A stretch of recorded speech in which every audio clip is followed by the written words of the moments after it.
Hello students, today we are going to discuss frequency synthesized signal generators. It is basically RF signal sources with variable output frequencies which are directly derived and generated from a precise reference frequency, either internal or external, with no additional frequency error. Frequency synthesized signal generators are two types. First is the free running frequency generator. Second is the frequency synthesis technique. Okay, so in first technique, the free running frequency generator, the output can be tuned continuously, either electronically or mechanically, over a wide frequency range. And in second, the synthesis means to use a fixed frequency oscillator called reference oscillator or clock, and to derive the wide frequency range in steps from the output of the reference of a oscillator.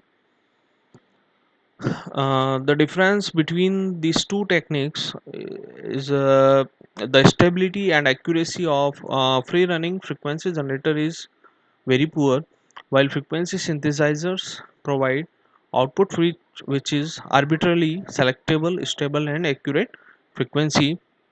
The reference of oscillator is used in frequency synthesizers is generally precision crystal oscillator with an output of at some cardinal frequency such as 10 megahertz.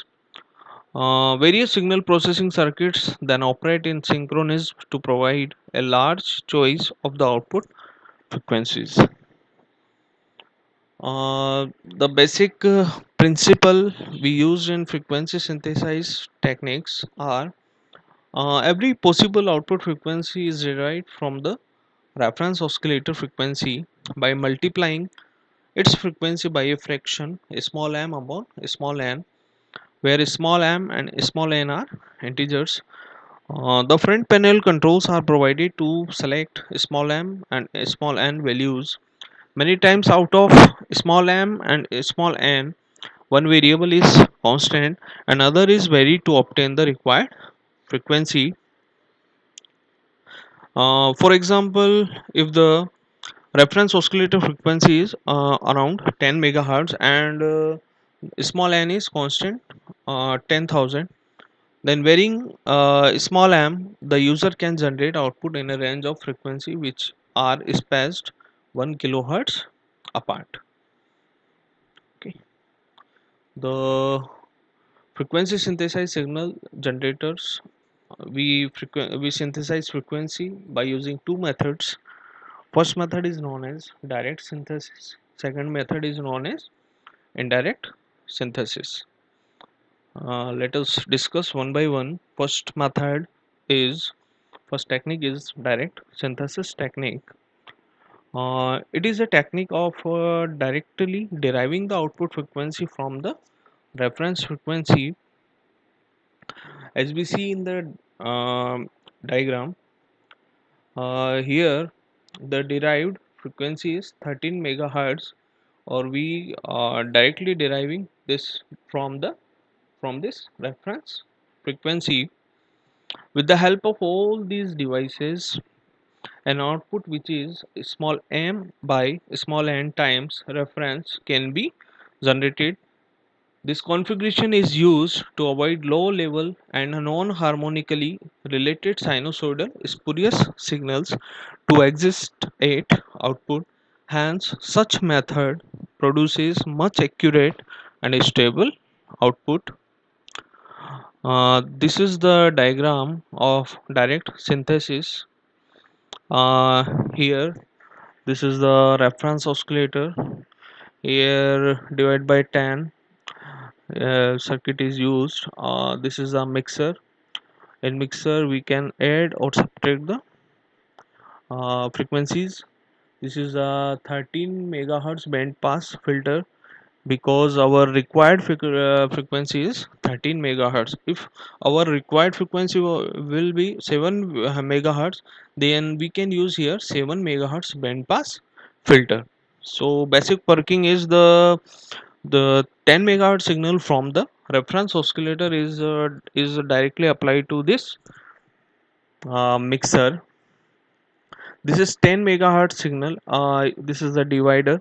So using a divider and the multiplier combination, the signal of 1 megahertz, 2 megahertz, 3 megahertz, etc. can be generated. So here we see that the mixer, the one of the input of the mixer is connected with this 3 megahertz frequency. In this case, a 3 megahertz signal is given to the mixer. Then the mixer add these two frequency. So output of this mixer is 13 megahertz, and we also know that this mixer is work like as a subtractor also. So 10 minus 3 means the output it will be 7 megahertz. Okay. So our required frequency is 13 megahertz. The input of the band pass filter is 13 megahertz as well as 7 megahertz. So if our required output is 13 megahertz, so we require a band pass filter of 13 megahertz. If the output desired output is will around 7 megahertz, then we can use here 7 megahertz band pass filter.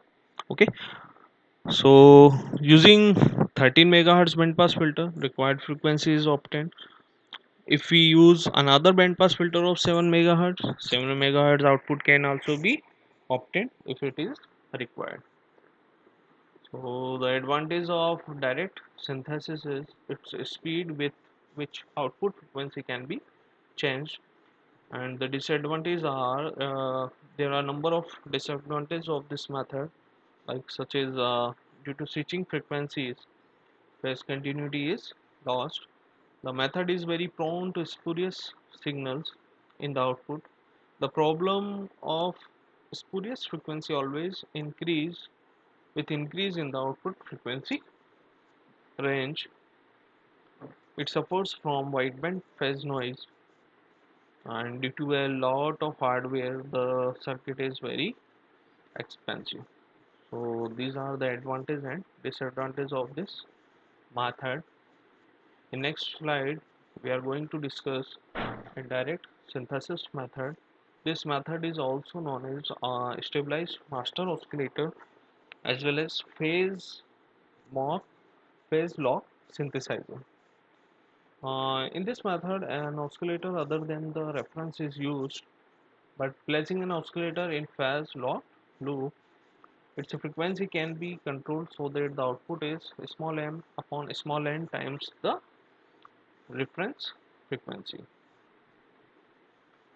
Uh, with the help of this diagram, we can easily learn the basic action in indirect synthesis. Okay. Uh, Let us see basic phase locked loop action to generate 13 megahertz from 10 megahertz. So here also the required output is 13 megahertz, and this signal is generated using 10 megahertz reference oscillator. So this method is indirect method. Okay. Here we use phase lock loop. If this loop is completed, then it is generated 13 megahertz. So working of this diagram is here we use the counters. These are the modulus counters. The reference is this reference 10 megahertz is divided to 1 megahertz, which is applied to loop phase detector. This is the loop phase detector. The variable modulus divider is programmed to 13. The loop will stabilize when output of voltage control oscillator is becomes 13 megahertz. Okay, so programming the modulus divider to any other numbers will lock the loop to that numbers times 1 megahertz. So in such method, the available output frequency spacing is equal to the loop reference frequency, like 1 megahertz in this case. For in this case, In next slide, we discuss the block diagram of indirect frequency synthesized method. As we see in the diagram, the indirect frequency synthesized method basically have five blocks. First one is the voltage control oscillator. Second is the programmable divider. Third one is the phase detector. Fourth one is the reference frequency source. Uh, this is a loop filter.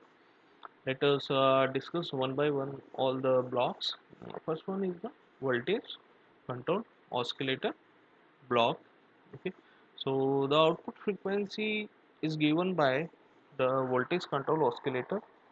The VCO can be tuned electronically by applying generally variable voltage.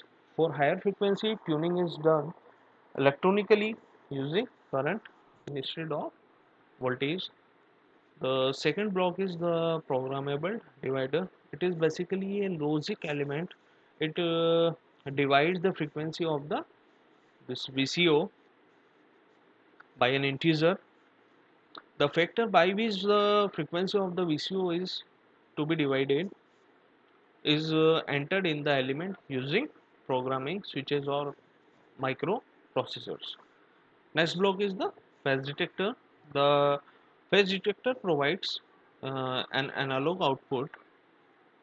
This is a function of phase angle between reference source and the programmable switches programmable divider output.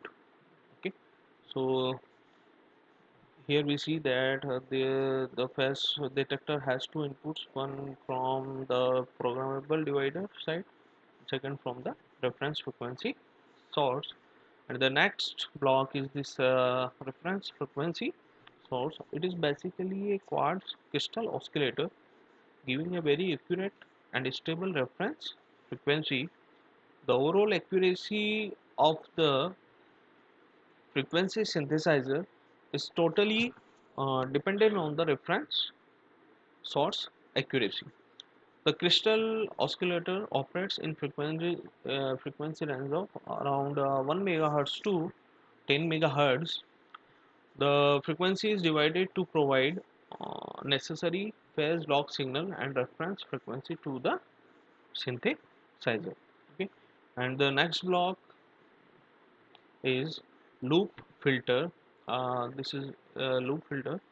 It is an analog filter. It gives stable and noise-free output. Okay. Now let capital N an integer apply to the programmable divider.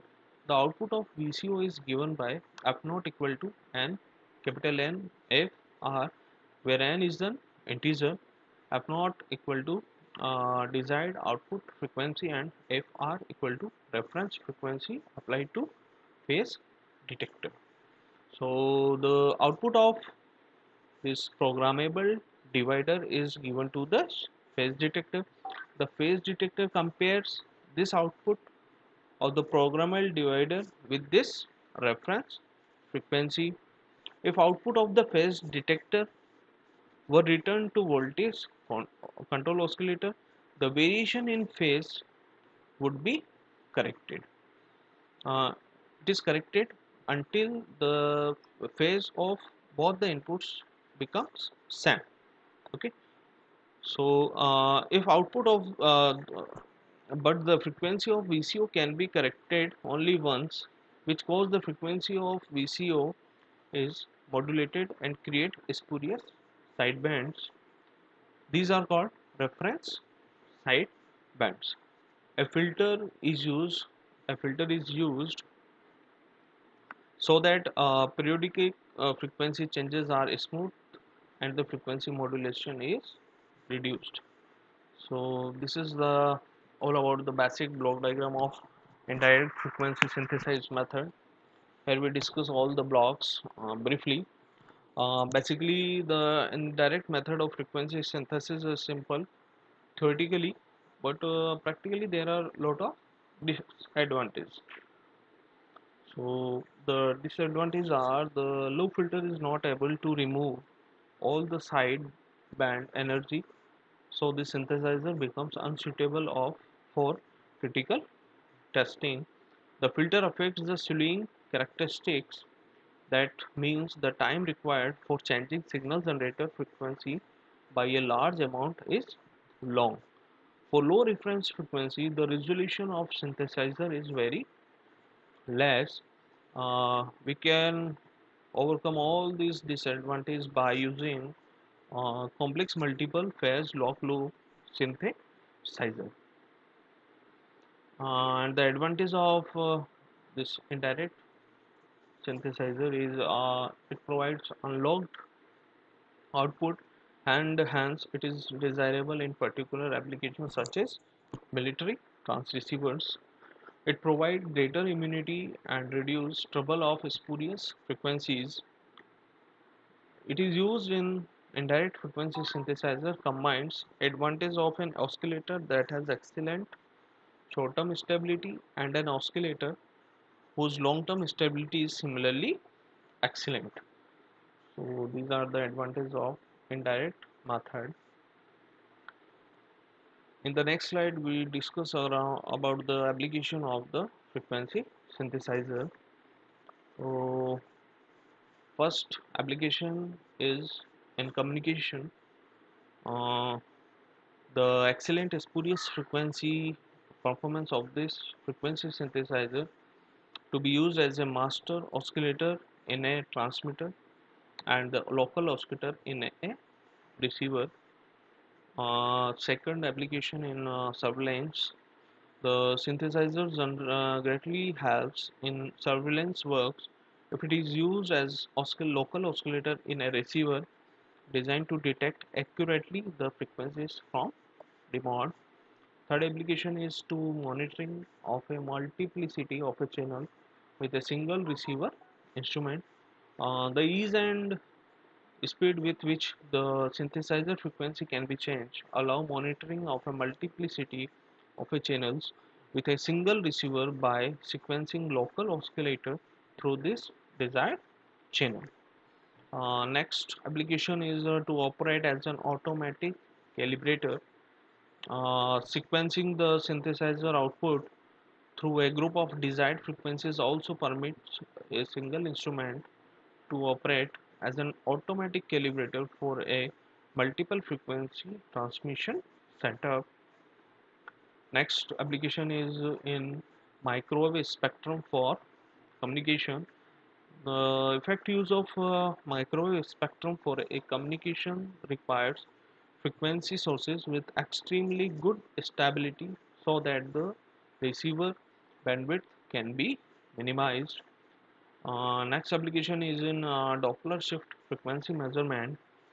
Uh, it is used in a Doppler shift frequency measurement to determine the velocity of distinct space vehicle. It requires an IF bandwidth of few hertz to minimize noise levels. As the vehicle changes velocity, the local oscillator frequency of receiver should be changed to keep the received signal in the center of IF bandwidth. It is frequency synthesizer is used because of its good stability and also the ability to change the frequency very fast in a non way. And the last application is the automatic space system. It is used in automatic space system in which signals having a specific frequency must be rapidly programmed into a test setup. So these are the applications of frequency synthesizers. Okay. So this is all about the today's topic. Thank you very much.